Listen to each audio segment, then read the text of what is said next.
really loved and went home to talk about. Think about a comedy that you. But there's one that we still talk about today. Christmas is Elf with Will Ferrell. Like that to me, that's Elf, Hangover. Those are big comedies that you think about in the past that are like big comedies that stand the test of time. But even like Dumb and Dumber, like you two. Yeah. You like that? We'll take that. He's been practicing that all day. I did have it in my mind. I was in the bathroom. Dumb and Dumber.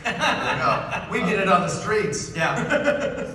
So you're acquiring these assets, you're trying to bring it back, but there's a risk involved from a business component to first of all, revive it. Second, to make it interesting, right? Because, camera, the quality of viewing from now to today, and then selling it to somebody else who's going to want to buy it. So it's like a triple threat. Well, and that's what we had to kind You of guys should look get at. into plumbing and HVAC. I'm just gonna say. Well, but we did have to kind of look at everything top down, going like, well, if we were going to make comedies, how are we going to do it today? And I had done a film with Kevin Smith called Jane Silent Bob Reboot, and we were at the after party, and I was talking with Kevin, and I was like, Kevin, man, you've been doing it for a long time. You just make your films most of the time, and he tries to. And I was like, what do you do nowadays? Because we can't get a studio to talk to us, to listen to something, even though we're making sense on paper. And he was like, well, man, if you're going to make it, you have to go out and make it. And for Philip and I, that was the exact moment that he said, we're right. And so he said, we're going to go and make the studio and figure out every pipeline asset we need to acquire or build in order to be the studio where, eventually they'll make a TV series on Apple TV about the studio.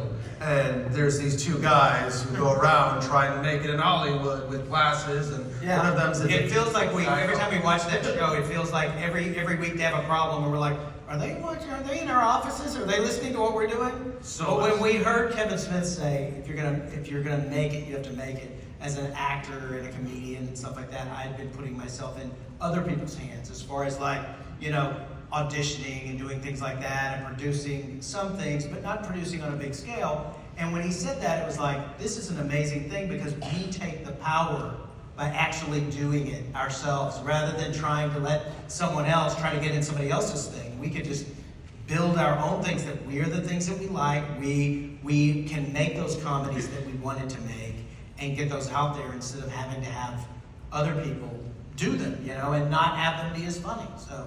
And in order to do that, we knew we had to scale and grow to be able to do everything we want, which is what led us on the path of acquisitions. And going